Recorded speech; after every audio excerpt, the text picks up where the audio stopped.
The family history. My husband's mother died when he was 17. His father was having an affair while she was sick. The affair partner became his wife. My husband never forgave him and left before he turned 18 and before their oldest child could be born. It's been years of no contact. 3 months ago, my husband was told that his father, who he was estranged from, and his father's wife had passed away in an accident. Husband's father put him down as the guardian of their 2 young children in case anything happens. My husband had no idea his father had done this. He never actually met those children. He was estranged from his father by the time the older of the 2 was born. My husband told the person who called that he was unwilling to become their guardian. The person understood, and what ended up happening is my husband's aunt took the kids. This is his father's sister. She wants my husband to take them still. She's reached out countless times to convince him to meet the kids, form a relationship, and see if he could build up to wanting them. He has no interest in this. After my husband blocked her and stopped responding, she decided to show up at the house while I was working. She told me we needed to talk and told me I could decide we were taking them and I could be the person to make the first step. She told me they were just as much my responsibility as my husband's and that they're orphan children and don't need the family history being the reason they never know their brother. I told the aunt I had no responsibility to raise the kids and I would not raise them if my husband wasn't interested. I told her if she doesn't want them, she should say no, but she shouldn't try to force them into a home where they're unwanted and unloved. I told her it was tragic for the kids, but they were not my children. She called me heartless and told me that as a woman, I should be ashamed to be married to someone who would discard flesh and blood children over the actions of adults. I made her leave. I had to block her on my work phone then because she attempted to reach me to tell me again that I was this bad person. Am I the idiot? Not the idiot. Their dad was out of his mind putting your husband down as the guardian in case anything happened.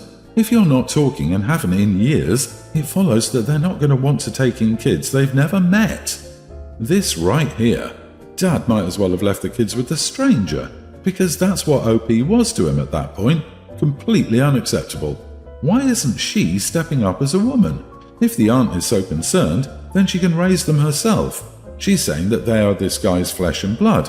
Well, aren't they hers as well? I think she just doesn't want the responsibility. I feel for those kids. Yeah, this heartless woman who's actively trying to discard flesh and blood by shaming other people for doing the same is disgusting. Those poor kids. Aunt better get her act together and be a good mom since she took them in. If she took them in hoping she could convince OP's husband to take them, then she's a damn hypocrite. This aunt is more than a bit pushy. Someone needs to let her know she's not in charge. Honestly, I would have served her with a restraining order. Your father-in-law was a huge idiot here and his sister isn't much better. It sucks that the kids are being turned into pawns in this whole scenario as they haven't done anything wrong. Seeking a relationship with your husband would have been one thing and he would still be perfectly within the lines of decency to not even want that, but to try to force orphan children into the home of a total stranger that doesn't want them is garbage-tied behaviour. Maybe contact the agency and say you're concerned for the kids' welfare since she's so adamantly trying to get rid of the responsibility she chose. A few years ago, I was going to a conference, so I asked my sister if she could watch my dogs while I was away. She said she'd do it if I paid her, so I hired a service instead. Yes, I could have paid her, but it would have required me to go pick up her unemployed butt from my parents' house and let her stay at my house, eating my food and drinking my alcohol. The service came in, fed and walked my dogs. When I moved out of our parents' home, my friends helped me, but not her. She was busy doing schoolwork. She said she would take a break if I paid for her time. She was watching TV. When she moved in with a boyfriend, now husband, I helped her out. She never even bought pizza and a beer. She's an amateur photographer, but pretty great to be honest. When I got married, it was a small thing in my parents' backyard. To save money, I did everything with friends and family. My aunt lent me her wedding dress and one of my friends made the cake. Everyone pitched in to decorate and set up and clean up. I asked if she could take the wedding pictures. She said, only if I paid. So I got a bunch of disposable cameras, used those for candid shots, and paid a photographer for the ceremony and formals only. I now make enough money that I can afford to make my life easier by just paying for whatever I need, and this is what I do now for most stuff. I still do favors for friends and they often return them. My sister ended up with a nice guy and they're getting married soon. She called me last week and asked if I could watch her kids so they could go on vacation. Her husband's parents got sick and ours moved to Florida. So I said I would if she paid me. She can afford it, but now it's all about how family helps each other out. I reminded her of all the times I asked her for help, and she said I was being petty and vindictive. She tried getting my parents on her side, but they told her that she'd set the ground rules for our relationship. Now she's on social media trying to get her friends to make me feel guilty about not helping family. I probably shouldn't have responded, but I did, saying that her friends were also available to help her out for free. But I guess she burned a few bridges there too, and some called her out for always wanting to be paid for a favour. It's become a huge mess. Am I the idiot? Karma moment, not the idiot. What goes around comes around. She didn't want to help you without getting paid, so you're treating her the way she treats you. Your parents are right. She made the mess. She can clean it up herself. The double standards speak volumes, and her going on social media clearly backfired. You were right in responding. Honestly, I wouldn't trust her at all. Blocking her on social media can help too. So she got plenty of chances to help family, and all of these were responded to with, "Pay me." This is a clear case of made your bed, and even your parents agree she's wrong. The only thing I would maybe do differently here would be just to list all the requests for help you've given her and her standard response to those requests. So basically, she trained you in how to respond. How can she be mad about this? She sounds like a selfish witch with a capital W, and everybody knows it. Apparently, you're not the only one who had this experience with her. She's dug her own grave with you and a bunch of others, so let her bury herself in it. I can't stand people like her. My 26 female grandparents have 3 children. My dad, my aunt, and my uncle. I have 1 sister, and my aunt and uncle don't have any children. However, my uncle got married about 3 years ago, and his wife, Mary, has 3 kids. Her kids have barely made an effort to be a part of my uncle's life, although he does see them from time to time because they have a good relationship with their mother. They've made even less of an attempt with the rest of us. I've never even met them. My grandparents have tried to get to know them, but with little luck. My grandparents bought a fairly nice house when I was a baby. I was unaware until a few weeks ago, but it seems their plan was always to sell the house whenever they got ready to move and split the money among their grandchildren. My dad and his siblings will get whatever's left in their will, so this is how they wanted to set up their grandchildren. They've saved a good amount of money for themselves and are now moving into a retirement community. They sold the house, and my sister and I are each getting about $250,000. This is really useful for my husband and me. We've been looking to get a bigger house because we're about to have a second kid, so it will allow us to put a sizable down payment on that and still have a lot to go into savings. My sister plans to pay off her student loans and then put most of it into savings as well. So we're really grateful to our grandparents because we both feel like this will set us up well for the future. My uncle called me yesterday and said that Mary was very upset because her children were not included.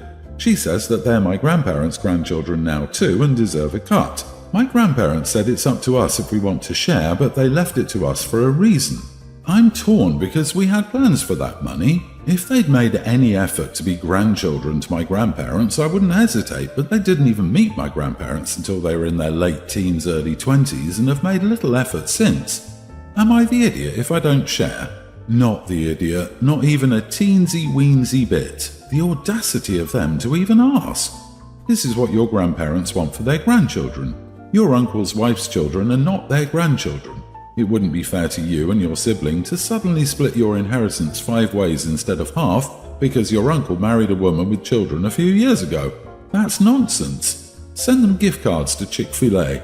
So it's true that family isn't limited by blood, but there's no relationship between your grandparents and Mary's children. They may be step-grandchildren by marriage, but not by their actions. They have no reason to expect anything at all from your grandparents. Your grandparents wanted you and your sister to be well set for starting your lives.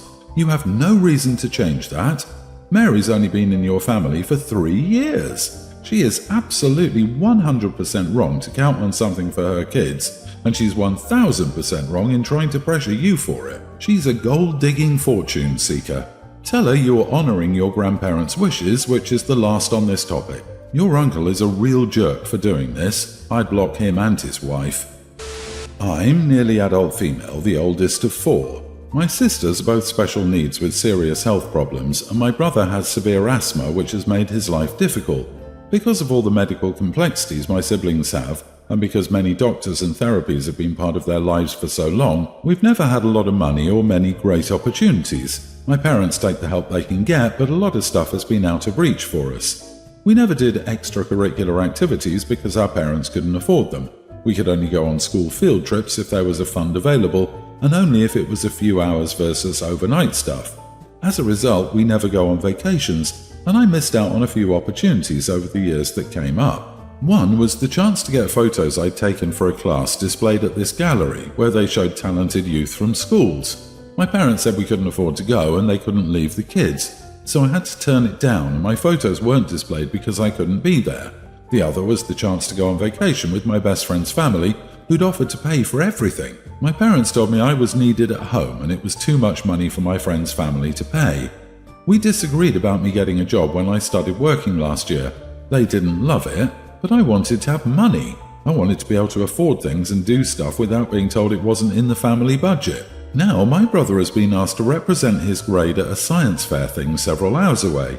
My parents want to take him for the 2-day thing, which would mean 2 overnights if they get back late or 3 if they come back the next morning. I'd already made plans and bought tickets to this event that was happening over that weekend. My friends and I are going. However, my parents want me to cancel to stay at home with my sisters. They want me to sacrifice this for my brother. He begged me. He told me how much it means to him. But I don't want to. I've always had to make the most sacrifices as the oldest. Now I'm in a position where I can do stuff for fun with my own money, and I'm being asked to sacrifice for my brother. Also for my parents because they want to use this as a break, when they didn't make the same effort for me when I had an opportunity presented. I said no, and they were all mad at me, my brother especially. He told me I was the only reason he would not be able to go. He told me I should care about him, not missing stuff the way I had to, and that it would make me a better sister. My parents told me it would have been nice for them to get a break and put a smile on my brother's face, but apparently I am twisted with bitterness. Am I the idiot? Not the idiot. Tell your parents one of them can go with him and the other parent will look after the other 2 kids. Tell your brother and parents that they are not letting him go. A teen doesn't need 2 parents to take him, and the 2 young siblings only need 1 parent to look after them. Tell your parents if they want a one-night break to book it in advance with you. They need to check your plans and see if it's workable for you. Your brother is innocent in this, as are you. Spin it on them, and don't let them put the blame and focus of his hate on you. Don't compare to yourself, that will always be thrown back at you and they will say you're jealous. You can't win with that line. Right, it seems like such an obvious solution. OP, you are not responsible for your siblings. You're their sibling, not their parent. You're a child, not a free caregiver. It was already wrong for them not to let you go on vacation with your best friend's family because you're needed at home. Go on your trip with your friends and get out of the house ASAP when you turn 18. And don't let them guilt you into becoming caregivers of your siblings when they get old. I have a tween daughter who recently had a birthday. She has a different dad from the rest of my children. Whenever one of my kids turns 12, I buy them their first phone, which is usually a cheap phone, because I don't think a kid needs an expensive phone. She's been complaining recently and asking me to buy her a phone because all her friends have one. I told her she had to wait as her siblings did. So imagine my surprise when today she came home from her dad's and had a phone with her, and not just a cheap phone. I don't know much about phones, but it looked expensive. I was furious, so I took her phone away and told her she was not getting it back until she turned 12. She started to cry and called her dad, who called me an idiot for taking the phone away. I told him he had no right to buy that for her, and she should have got a cheap phone on her 12th birthday like the rest of her siblings. Am I the idiot for taking my daughter's phone away? Why can't her dad have his own rules and buy her a nice phone? Are you envious? Dad can certainly have his own rules at his place, but did you even talk to Dad about this rule of yours and see if he agreed? If so, he may have agreed to wait, but even if he didn't, you handled this situation extremely poorly. You are the idiot. Not the idiot. Compromise. Give her the phone back when she's going to her dad's and take it back when she returns to your care. This allows you your rules and Dad can have his rules. You're both her parents, but sadly there are different rules for each household. This would be considered theft. It was purchased by the father and given as a gift. The OP has no ownership over the phone. Also, it doesn't sound like these parents are co-parenting. They should discuss these decisions together. OP made a decision without consulting the father, and the same for the father. Everyone's the idiot here, and it sounds like you'll need a phone. Seriously, getting a cell phone for a kid is kind of a big deal. Parents need to set aside their differences and communicate with each other to benefit their children. The second that kid realizes you and your ex aren't communicating and that they can get you guys to override each other, you're done as effective parents. 110% done. You need to set aside your egos, sit down, and have an adult discussion about this situation and how you'll handle situations like this moving forward. Together or separately, you need your kid to know you're a united front and that mommy said no, so our last daddy crap doesn't play.